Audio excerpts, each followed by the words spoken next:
Mandamiento número 6, ¿no? Reconciliarse.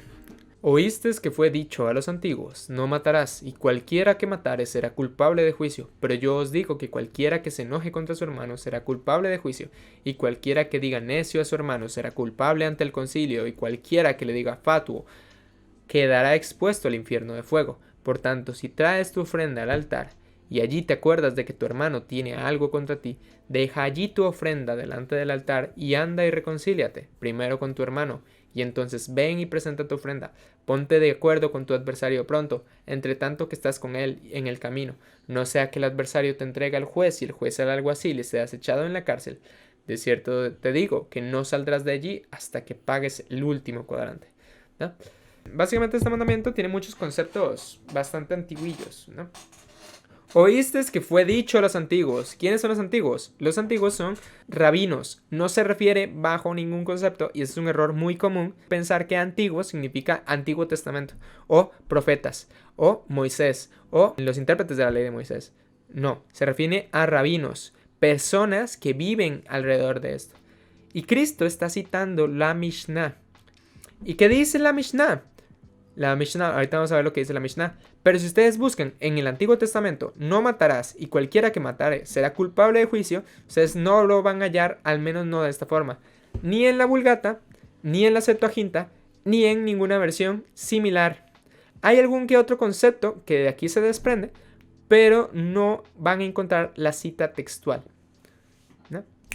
Entonces, ¿qué es la Mishnah? La Mishnah es un conjunto de libros judíos que interpretan la ley, que interpretan el Antiguo Testamento, todo el Antiguo Testamento. Entonces, dentro de la Mishnah hay cositas que son sumamente importantes, ¿no? Ahorita vamos a leer una. La Mishnah menciona y dice, no matarás, y cualquiera que matare será culpable de juicio. Entonces la Mishnah tiene esta cita, y ahí sí se puede encontrar esta cita. No me acuerdo exactamente en dónde se ubica, pero básicamente la idea es, si alguien mata, mándenlo a un juicio y va a ser juzgado con base a la intención de su senato, ¿no?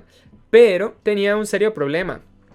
No valoraba la intención del corazón, ¿no? Entonces, no discriminaba correctamente entre homicidio y asesinato. Entonces ellos decían, cualquiera que matare, independientemente de que matase, será culpable de juicio, y el juicio iba a ser un juicio de ojo por ojo y diente por diente. Evidentemente, iba a ser uno de dos, o cobrado con mucho dinero o asesinado, ¿no? No se iba a aplicar correctamente lo que se planificaría para esa persona. Véanse las ciudades de refugio y todo este tipo de temas, ¿no? Pero Jesús les menciona, cualquiera que se enoje contra su hermano será culpable de juicio, ¿no? Ahora Cristo está analizando la intención con la que se hace la diferente situación, y notando y no discriminando la situación del sentimiento que trae. Entonces, si tú te enojas con tu hermano, serás igualmente culpable de juicio. ¿Por qué? Porque a pesar de que no lo estás matando, podrías hacerlo si la ley no te forzase a ello, ¿no? Porque tú estás odiando a una persona. Y todo aquel, bueno, usemos un presaje del Nuevo Testamento. El que ama, cumple la ley. Y el que no ama, no cumple la ley. ¿No? Entonces, sí, todo lo que quieren. Ustedes se pueden enojar con todo el mundo, pero como no han matado, no son culpables de juicio. Pero eso no es lo que dice el Antiguo Testamento. El Antiguo Testamento sabe que ese tipo de situaciones deben ser castigadas de igual forma, ¿no? Y de hecho, no todo el que mata morirá, porque hay algunos que matan accidentalmente y pues son llevados a ciudades de refugio, ¿no? Ese es como el mensaje. Y ahora analicemos un poquito más el mensaje. O sea, podemos analizarlo un poquito más. Los que asesinan a personas, o sea, los que son homicidas, son mejores que aquellos que se enojan con su hermano. Porque aquellos que se enojan con su hermano matan del corazón a sangre fría, mientras que los homicidas lo hacen accidentalmente. Cualquiera que diga necio a su hermano será culpable ante el concilio, y cualquiera que le diga fatuo quedará expuesto al infierno de fuego. Fatuo es una palabra que suena extraña, o sea, incluso ustedes la leen y ustedes dicen qué significará fatuo. Bueno, si ustedes la buscan en una concordancia Strong, ustedes van a ver y darse cuenta de que dice raka. Raka es una palabra que perdió el significado. Ya no sabemos qué significa. Entonces muchas Biblias lo han traducido de formas muy diferentes, básicamente porque ya no se sabe qué significa fatuo, ya no se sabe qué significa raka. Tenemos una raíz, y tal raíz etimológica muy probablemente solo sea utilizado como algo que expresa todo el odio interno de la persona. Es más o menos así como que usted se descargue contra la persona y le diga sardece de maldicencias, ¿no? Todo lo que usted tenga en su interior, exteriorizarlo para insultar a la otra persona. Esa es la intención de decir fatuo, ¿no? No es tanto una palabra en sí. Al igual, necio, ¿no? La palabra es más vagabundo, o sea, más como infructuosa, que no aprovecha, ¿no? Entonces, si ustedes buscan la palabra necio, es específicamente eso. Ahora, no significa que ustedes no puedan utilizar la palabra necio, eso sería un error. Básicamente porque luego el Antiguo Testamento utiliza la palabra necio cada proverbio. Bueno, no cada proverbio, cada capítulo de proverbio al menos utiliza necio al menos una vez, ¿no? Entonces, a menos que Salomón sea culpable ante un concilio y expuesto al infierno de fuego, digamos. Que bueno, eso se puede debatir. Pues sí, o sea, evidentemente, la utilización de la palabra no es tanto el problema, sino más bien la intención detrás de la palabra. Si tú dices necio con una intención negativa, con el fin de decirle a una persona, hey, usted es un vagabundo, para expresar todo el odio que usted tenga dentro, pues ahí sí tenemos un problema, ¿no? Y luego Jesús también hace lo mismo, le llaman necios a los fariseos. Entonces, sépanlo. No es una intención de decir, hey, no, la palabra es prohibida, sino más bien una intención de decirle, el sentimiento de enojo está prohibido, ¿no? Entonces, tengan cuidado cuando digan estas expresiones porque muchas veces hablan del corazón y expresan odio, detesto, enojo contra una persona, ¿no? Ahora, por tanto, quedarás expuesto al infierno de fuego. Por tanto, si traes tu ofrenda al altar y allí te acuerdas que tu hermano tiene algo contra ti, deja allí tu ofrenda delante del altar y anda, reconcíliate primero con tu hermano. Y entonces ven y presenta tu ofrenda, ¿no? Ese es el pasaje que nos da a intuir a nosotros que Jesús está citando la Mishnah. Básicamente porque si ustedes se buscan la Mishnah, ustedes van a encontrar el Pesajim F49, que dice exactamente esto. Si un hombre está a punto de ofrecer la Pascua y recuerda que queda levadura en su casa, que regrese a su casa y se la quite. Luego ven y termina la Pascua, ¿no? Básicamente es lo mismo. Literalmente es el mismo mensaje. La diferencia está en que aquí habla de levadura y aquí habla de enojo, ¿no? Quítese la levadura, quítese de enojo. Quítese la levadura, quítese de enojo, ¿no? Entonces, ¿qué es lo que nosotros podemos sacar de aquí? Evidentemente, esa es la intención, ¿no? Hay levadura interior, hay pecado interior que usted tiene que quitarse, ¿no? Si usted tiene algo contra su hermano, sepa que es más grave eso que haber tenido levadura en su casa. Y si usted para la Pascua lo hace, hágalo también para la ofrenda. Y más con motivo de reconciliarse con su hermano. Entonces, esa es como medio la intención. La gente literalmente cuando iba a la Pascua y se acordaba de que la levadura estaba en su casa, debían dejar la Pascua ahí tirada, dejar la ofrenda de la Pascua ahí tirada y devolverse hasta sus casas, quitar todo rastro de levadura y luego ya volver. Y ellos lo hacían literalmente. Entonces me parece que esta intención es algo similar. Entonces, si usted va a hacer algún bien, alguna ofrenda, ya sea obra buena o ya sea monetaria, y se acuerda de que tiene algo contra su hermano, deténgala temporalmente y luego vaya y reconcíliese para que usted pueda dar una ofrenda adecuada. Y me parece que sí debería tomarse literalmente este pasaje. Aunque claro, no con toda la literalidad que esto implica. O sea, evidentemente, si usted quiere llevarse su ofrenda, llévesela. No es como que la va a dejar ahí necesariamente. O sea, a eso me refiero. Digamos. No la va a dejar en una banquita. Ahí. ¿Se imaginan? Se la roban, literal.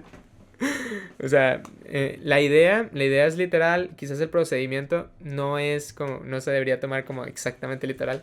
Pero bueno, sepan que los judíos sí que lo hacían de esa forma. Porque bueno, obviamente usted no va a llevar un toro por todo lado. Solo para ir a quitarle levadura de su casa, ¿me entienden? Entonces, no, lo normal es que lo dejen por ahí en algún lado y ya luego se van a sus casas, ¿no? La intención es más como decir, hey, ustedes hacen esto para la Pascua solamente por levadura, que la levadura no es tan importante, háganlo también por sus hermanos, literalmente hablando. Deja allí tu ofrenda delante del altar, reconcíliate primero con tu hermano, entonces ven y presenta tu ofrenda. Ponte de acuerdo con tu adversario pronto, entre tanto que estás con él en el camino. No sea que el adversario te entregue al juez y el juez al alguacil y seas echado en la cárcel. De cierto te digo, que no saldrás de allí hasta que pagues el último cuadrante. Entonces, aquí eso es delicado. Ahorita vamos a ver por qué es delicado. Pero bueno, básicamente, ponte de acuerdo con tu adversario pronto, entre tanto que estás con él en el camino. Ponte de acuerdo con tu adversario pronto, básicamente la idea es, hey, este es otro tema completamente diferente, ¿no? Seguimos la línea de pensamiento, vamos a volvernos un poquito. Aquí empieza una cuestión, ¿no? Termina en fatuo. Y esto es un tema. Luego, hay como una especie de paréntesis y abarca otro tema completamente diferente. ¿Qué es esto? Lo de la ofrenda, el Pesajín 49. Y luego retoma el tema que estaba arriba y lo continúa explorando, ¿no? Ese es más o menos el esquema. Jesús interpola un mensaje para que el mensaje final tenga más importancia, tenga más impacto, ¿no?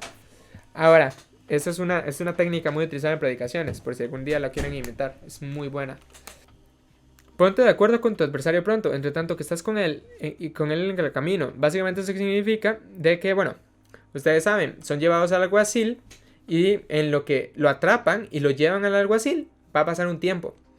Entonces, en ese tiempo usted va a estar caminando y usted tiene que acordarse a reconciliarse con el vato, porque en cualquier momento a usted lo van a agarrar y encarcelar. Si usted no se pone de acuerdo con su hermano pronto, él va a seguir con la demanda. Y si sigue con la demanda, usted lo van a echar preso, ¿no? Esa es la intención. Y Jesús dice, si usted está enojado con la gente y a usted la gente le está diciendo necio, fatuo, viera que alguno de esos puede algún día demandarlo a usted. Y si usted está de terco y no se quiere reconciliar con esa persona, eventualmente usted va a ser llevado a la cárcel, va a ser llevado a prisión. Téngalo en consideración. Y finalmente termina con una frase. De cierto te digo que no saldrás de allí hasta que pagues el último cuadrante. Esta también es una enseñanza y aquí es el cierre de ambas ideas. No solamente de la idea que mencionamos arriba, sino también la idea de la ofrenda en el altar. Entonces reconcíliese primero con tu hermano. Entonces, cuando usted es echado en la cárcel, si usted no tiene hermanos, familiares o amigos que le paguen su deuda, así sea un cuadrante, que es la moneda más pequeña que tenía Israel en ese momento, usted nunca va a poder salir de ahí, ¿no? Eso es utilizado para justificar el purgatorio. Me parece injustificado. Principalmente porque estamos citando la Midrash, la Mishnah. Entonces, claramente, a menos que queramos decir que el purgatorio es parte de la Mishnah, cosa que es injustificada, pues entonces no estaríamos justificados a utilizar este pasaje. Segunda cuestión, ya apela a un caso que ocurre justamente en la realidad. Si es literal que una persona paga el último cuadrante y nadie lo va a sacar de allí. Tercero, la narrativa no lo permite, no permite intuirlo, puesto que esta narrativa apela a una cuestión. Ahora, ya que terminamos de explicar eso, vamos a pasar, bueno, repito los errores comunes de interpretación. Los antiguos no son Moisés y los profetas, sino más bien específicamente apelamos a un grupo específico de judíos, específicamente la Mishnah. ¿Por qué podemos saber eso? Específicamente por el Pesajín 49, que el Pesajín 49 nos hace un paralelo con el versículo, si no me equivoco, 23 o 24, ¿no? Y finalmente, los datos curiosos son específicamente de que se puede alegorizar muy bien para utilizar el evangelio. De hecho, nosotros nos encanta, como a los evangelistas nos encanta utilizar Romanos para evangelizar a la gente, ¿no? He visto evangelismos que se basan en la historia de Mefiboset, ¿no? Entonces, alegorizan Mefiboset para dar el evangelio, ¿no? O alegorizan la historia de Caín y Abel. O alegorizan la historia de de Adán y Eva, ¿no? Y utilizan eso como una excusa para darte el evangelio. No está mal. O sea, de hecho, si el fin es evangelizar a la persona adecuadamente con el plan romano, el cómo empiezas a evangelizarla, eso es otro tema, ¿no? Pero me parece que Mateo 5, del 21 al 26, es extremadamente llamativo la idea de que perfectamente se puede dar un buen plan de salvación con únicamente Mateo 5, 21 al 26. Solamente que no se utiliza demasiado. Entonces voy a hacer una rápida justificación a esta idea, ¿no? Oíste que fue dicho a los antiguos, no matarás, y cualquiera que matare será culpable de juicio. Entonces tú dices, empiezas y estoy alegorizando. Sepan de que esto no es doctrinal, no es un método hermenéutico, no es un método inductivo. Simplemente puedes llegar a la persona, decirle no matarás, y cualquiera que matare será culpable de juicio. Básicamente ese es el mandamiento, si no me equivoco, 7, ¿no? Entonces nosotros hay métodos evangelísticos que utilizan los mandamientos para evangelizar a una persona. Jesús hace, entre comillas, lo mismo. No, utiliza y apela a los mandamientos del Antiguo Testamento como para justificar una idea, ¿no? Ahora, esto recuerden está en la Mishnah, no está en el Antiguo Testamento, pero el concepto de no matarás sí que está en los 10 mandamientos. Pero luego justificamos y decimos, cualquiera que se enoje contra su hermano será culpable de juicio. Esto se ha utilizado en muchos evangelismos y específicamente es por esta idea, ¿no? O sea, me parece de que el Antiguo Testamento justifica muy bien la idea de que si usted guarda odio en su interior, sobre todo en Proverbios o en Salmos o pasajes similares, ¿no? Usted puede deducir esto, que el odio es bastante feo dentro del contexto bíblico y el odio lleva a mucho mal. Entonces Jesús apela a esa idea. Apela que el Antiguo Testamento, el odio es algo muy grave, ¿no? Y de hecho la misma Biblia apela en el mandamiento 7 de la ley, el no matarás. Si ustedes leen la Midrash respecto a ese mandamiento, hay notas, muchísimas notas, sobre la idea de el no matarás, que tiene necesariamente que este pasaje romperse solamente en el caso de que haya odio de por medio. Entonces, una de las mejores defensas para el problema del mal en Dios matando personas es específicamente apelar a esto, ¿no?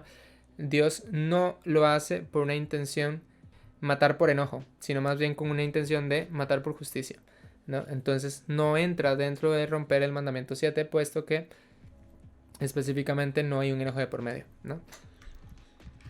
Cualquiera que diga necio a su hermano será culpable ante el concilio, ¿no? Entonces luego podemos apelar a la idea, ¿quién aquí no ha expresado palabras de odio ante nuestro hermano, ¿no? Aquel que haya expresado palabras de odio, sépalo, estará expuesto al lago de fuego y azufre, ¿no? Entonces, una persona que expresa palabras de odio es pecadora, como cualquiera de nosotros. Y de hecho, Romanos lo deja muy bonito. Cualquiera que haya juzgado a otro no es inexcusable, ¿no? Luego, finalmente, termina con la conclusión de una apelación a cómo es un sistema judicial. Y si ustedes saben, en Primera de Juan le encantan los sistemas judiciales y le encanta poner el sistema de redención como un sistema judicial, ¿no? Entonces dice, bueno, tú ya enojaste a Dios al haber pecado, ¿no? Y ahora ya no hay quien vaya a abogar por ti, porque tú no te reconciliaste con Jesús. Y ahora, si no hay quien abogue por ti, ¿cómo vas a convencer al juez de que te entregue al alguacil y seas echado en la cárcel? No vas a poder. Y créeme que por más que sea un último cuadrante, ese último cuadrante es incapaz de ser pagado si tú eres un pecador. Necesitas necesariamente de alguien más que pague tal cuadrante para que tú puedas salir de ahí. Y solamente hay una persona que puede hacer eso, evidentemente, que es por medio de la imputación Cristo, ¿no? Creo que esa es como la conclusión lógica que uno podría usar al alegorizar este pasaje, ¿no? Entonces, información general del mandamiento. En términos generales, reconciliarse es vivir bajo el mismo principio de amor que Dios nos demostró cuando mandó a su Hijo a morir por nosotros. Un amor sacrificial hacia los demás que sobrepasa cualquier tipo de ira que sintamos hacia nuestros adversarios, ¿no?